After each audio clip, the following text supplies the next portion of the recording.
भगवान कृष्ण को हमने अनेक सुंदर लीलाओं और स्वरूपों में देखा है। उनका ऐसा ही एक सुंदर स्वरूप है लड्डू गोपाल। भगवान कृष्ण के इस लड्डू गोपाल स्वरूप में उन्हें एक बालक के रूप में हाथों में लड्डू लिए हुए दिखाया जाता है। कहा जाता है कि उनका यह स्वरूप माता यशोदा या माता देवकी का दिया हुआ नहीं, बल्कि उनके एक भक्त की आस्था का परिणाम है। कहते हैं कि आस्था में एक विचित्र शक्ति होती है और यह केवल कोरी कल्पना नहीं, बल्कि बहुत से लोगों द्वारा परखा हुआ विश्वास है। ऐसी ही आस्था से भरी एक कहानी है भगवान कृष्ण के अनन्य भक्त कुंभन दास और उनके बेटे रघुनंदन की। कुंभन दास जी ब्रजभूमि में रहते थे और उनके पास श्री कृष्ण का बांसुरी बजाते हुए एक सुंदर विग्रह था। वे पूरे श्रद्धा भाव से श्री कृष्ण की भक्ति में लीन रहते थे और पूरे नियम से उनकी सेवा करते थे। भगवान कृष्ण की सेवा में कोई विघ्न ना पड़े, इसके लिए वो कहीं आते जाते भी नहीं थे। एक दिन उन्हें वृंदावन से भागवत कथा कहने का न्योता मिला। पहले तो उन्होंने स्वीकार नहीं किया, लेकिन लोगों के बार बार आग्रह करने पर वे वृंदावन जाने को तैयार हो गए। कुंभन दास जी को केवल भगवान कृष्ण की सेवा की चिंता थी। इस कारण उन्होंने तय किया कि वे प्रतिदिन कथा कहकर अपने घर लौट आया करेंगे, ताकि भगवान की सेवा में कोई बाधा ना पड़े। वृंदावन जाने से पहले कुंभन दास जी ने भोग तैयार किया और अपने बेटे रघुनंदन को समझा दिया कि उन्होंने भोग तैयार कर दिया है और वह समय पर ठाकुर जी को भोग लगा दे। यह कहकर कुंभन दास जी वृंदावन को चले गए।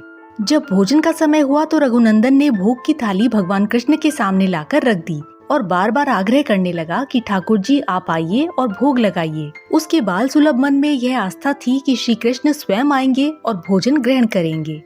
लेकिन उसके बार बार आग्रह करने पर भी जब कृष्ण जी नहीं आए और भोजन भी वैसे ही रखा रहा, तो रघुनंदन बहुत उदास हो गया और रोने लगा। उसे लगा कि उसके पिता तो रोज ठाकुर जी को भोग लगाते हैं, फिर आज ठाकुर जी क्यों नहीं आ रहे हैं। यह सोचकर वह ठाकुर जी को और अधिक पुकारने लगा, ठाकुर जी आप आ जाओ, ठाकुर जी आप भोग लगाओ।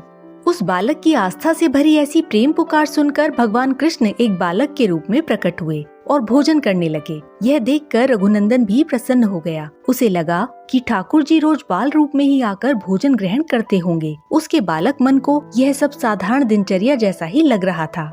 रात को जब कुंभन दास जी घर लौट कर आए तो उन्होंने अपने बेटे से पूछा कि क्या तुमने ठाकुर जी को समय पर भोग लगा दिया था? तो रघुनंदन ने हाँ कह दिया।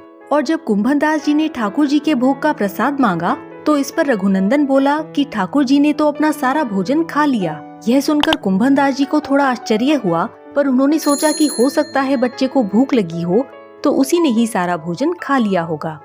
अगले दिन कुंभन दास जी भोग की थाली लगाकर अपने बेटे को समझाकर पुनः वृंदावन चले गए। लेकिन जब वो लौट कर आए और उन्होंने प्रसाद मांगा तो रघुनंदन फिर से वही बात दोहराने लगा कि भोजन तो सारा ठाकुर जी ने ही खा लिया। अब तो यह रोज का नियम हो गया। कुंभन दास जी रोज वृंदावन जाते और लौटकर प्रसाद मांगते तो रघुनंदन यही जवाब देता। प्रतिदिन एक ही बात सुनकर कुंभन दास जी बड़े विस्मय में थे। एक दिन उन्होंने तय किया कि वो यह सत्य जानकर ही रहेंगे कि उनका पुत्र उस भोग का क्या करता है। उन्होंने प्रतिदिन की तरह भोग तैयार किया और अपने बेटे को कहकर घर से निकल गए और छुपकर खिड़की से देखने लगे। उस दिन कुंभन दास जी ने लड्डुओं का भोग बनाया था और उन्हें थाली में सजाकर रख दिया था।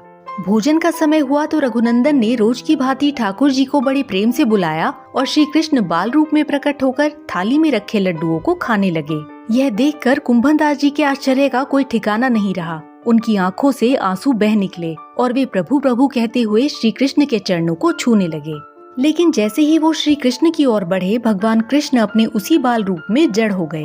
उस समय श्री कृष्ण जी के एक हाथ में लड्डू था और दूसरे हाथ का लड्डू मुंह में जाने ही वाला था कि गोपाल जी अपने उसी स्वरूप में स्थिर हो गए। तभी से भगवान कृष्ण का यह बाल रूप लड्डू गोपाल जी के नाम से प्रसिद्ध हुआ और इसी रूप में पूजा जाने लगा।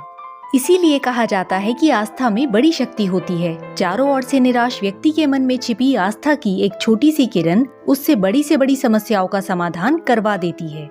भगवान श्री कृष्ण का यह लड्डू गोपाल स्वरूप जिस घर में आता है, वहाँ उन्हें घर के बालक की तरह ही प्रेम किया जाता है। एक बालक की तरह ही उनका पालन पोषण करते हुए उन्हें भरपूर प्रेम और स्नेह दिया जाता है। और जन्माष्टमी के दिन सभी भक्तगण अपने लड्डू गोपाल जी का जन्मोत्सव बड़े धूमधाम से मनाते हैं।